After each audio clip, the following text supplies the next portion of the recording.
여러분 안녕하십니까? 천영호TV의 천영호입니다. 아시다시피 지난 22일 지소미아 종료 6시간을 앞두고 청와대가 8월 23일 종료 통보의 효력을 정지시키기로 했다, 이런 발표를 했습니다. 이것이 미국의 압박에 의한 것이든 냉철한 국익을 바탕으로 한 우리 정부의 독자적 결정이든 간에 마지막 순간에 문 대통령이 어려운 용단을 내린 것은 평가할 만합니다. 종료 통보 효력 정지라는 이 방식은 좀 독특합니다. 제가 3주 전에 만난 미국 정부의 고위 인사가 종료 통보를 유예하거나 무효화할 방법이 없겠느냐 하고 물어본 적이 있는데, 그때 제가 언뜻 떠오른 방식이 뭐냐 하면 1차 북핵 위기 때 북한이 NPT 탈퇴하는데 사용했던 그 방식입니다.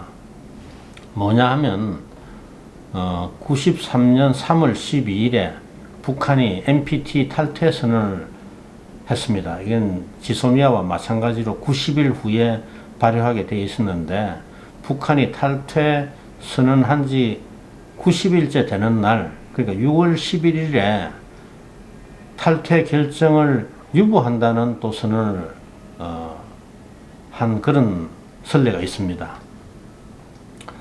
북한의 그 NPT 탈퇴와 번복 방식이 이게 지소미아 문제 해결하는데 원용하기에는 적절하지도 않고 근본적인 해법도 될 수가 없습니다.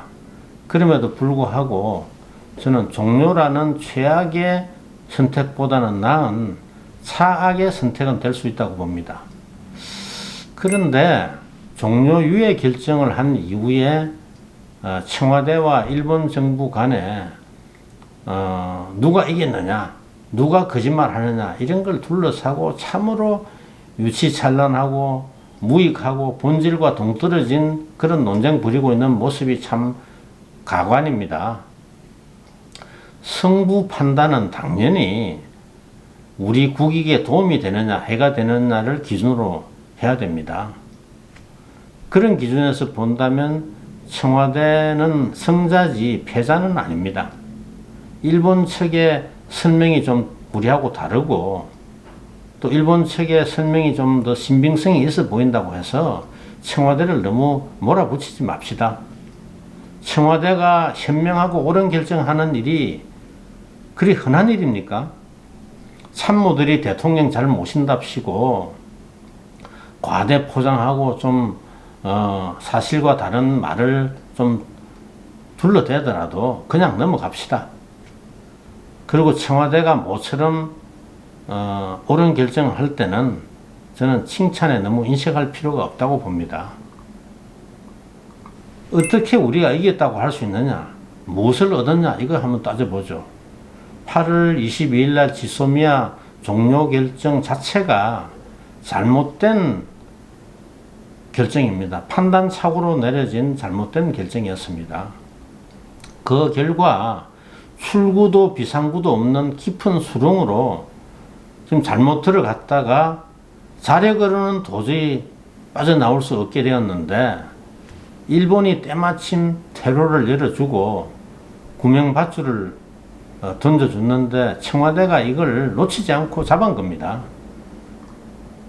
일본이 어떻게 퇴로 열어주고 구명밧줄 던져줬느냐, 수출 규제 품목인 액체 불화수소, 불산, 그 수출 허가해 준 게 이게 퇴로 열어준 거죠. 한국을 화이트리스트에 환원시켜 주지는 않으면서도 불산까지 3개 규제 품목을 모두 그 수출 허가해 준 거, 이거 미국의 압력이 없었으면 가능했겠습니까? 만약 일본이 던져준 밧줄 놓쳤다면 어떻게 됐을까요?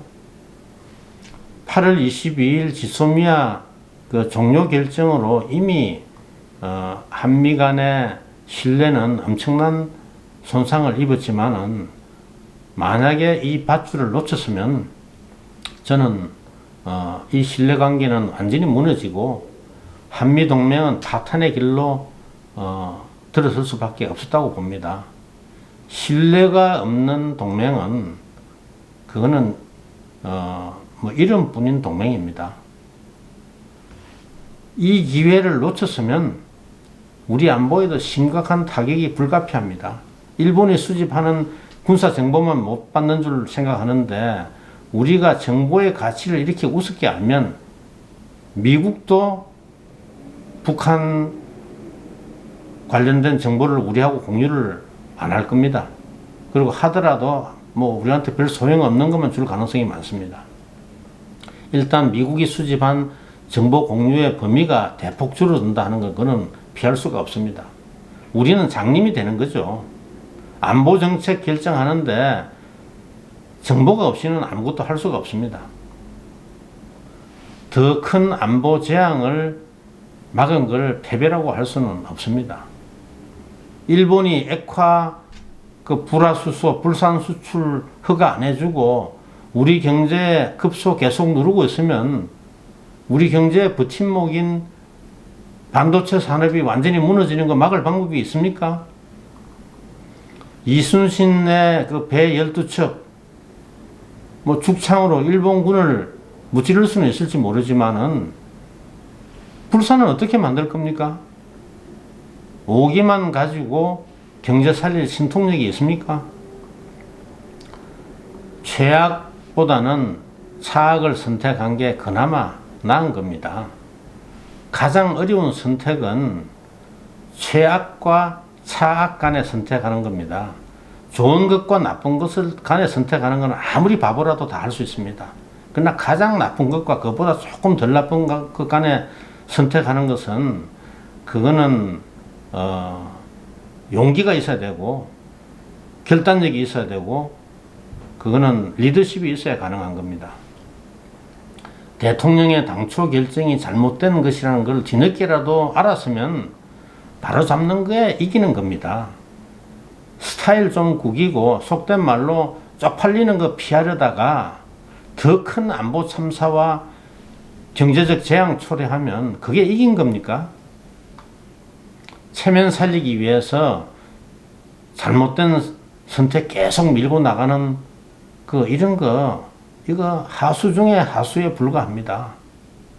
비겁하고 무책임한 지도자가 선택하는 길입니다. 이런 거는 결국 참모들이 대통령의 작은 잘못, 작은 망신 덮으려고 뭐 이리저리 말을 이걸 포장을 하다가 거짓말을 했는지 안 했는지 모르지만은 말을 둘러대다가 이 어설픈 사후 처리 방법 때문에 좀 매를 더 번 거죠.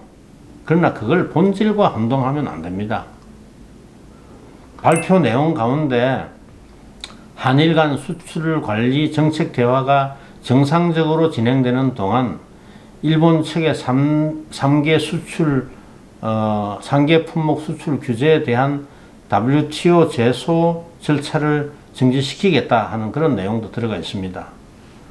이것도 우리의 일방적 양보로 매도할 일이 아닙니다. 일본이 고작 협의라는 그런 절차에 동의해준 대가로 WTO 제소 카드를 왜 포기하느냐. 뭐 이런 걸 가지고 문제 삼는 사람도 있겠지만은 이것도 우리가 양보한 거라고 볼 수가 없습니다.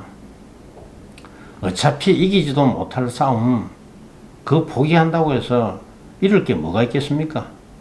WTO 심판 절차가 끝나는데도 몇 년이 걸릴지 알 수가 없지만은 끝까지 가봐야 승산이 있는 것도 아니라면 지금 슬그머니 일본이 퇴로를 열어줬을 때 후퇴하는 게 패소당해서 더 큰 망신당하는 것보다는 낫습니다.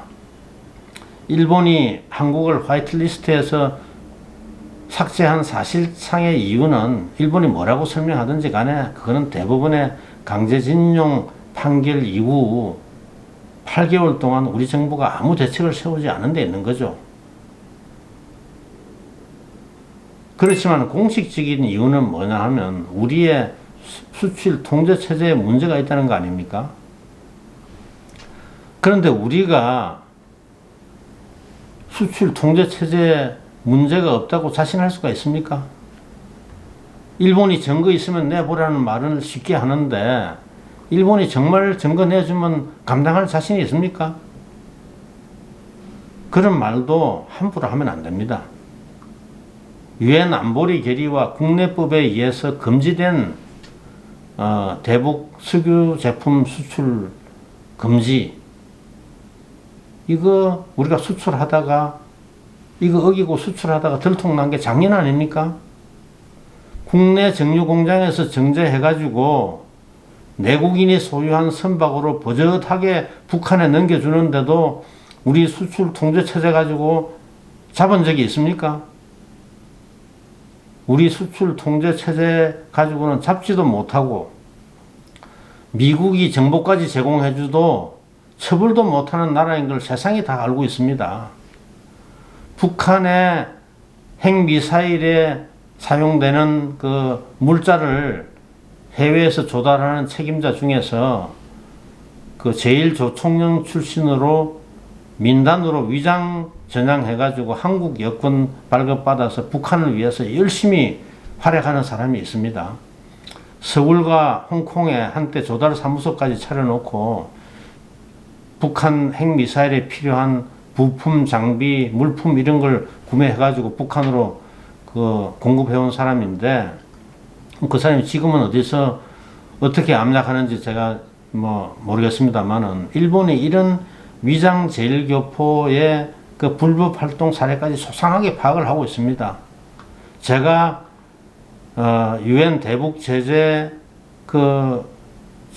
전문가 패널에 위원으로 있던 일본 공무원한테 직접 들은 이야기입니다. 화이트리스트에서 한국을 제외한 조치가 부당한 차별이라는 판정을 WTO에서 받아내는 것도 쉬운 일이 아닙니다. 아시아에서 유일하게 한국에만 제공하던 포괄성인 특혜를 이걸 중단하고 중국, 인도 뭐 이런 다른 모든 아시아 우방국한테 적용하는 절차를 한국에도 공평하게 똑같이 적용하겠다는 이걸 가지고 우리 입장에서는 그동안에 누리던 특혜가 없어졌으니까 부당한 차별이라고 주장할 근거가 있지만은 제3자가 볼 때 이걸 부당한 차별이라고 인정할 그 가능성이 있겠습니까? 청와대가 이겼으면 그러면 일본은 졌다는 소리입니까?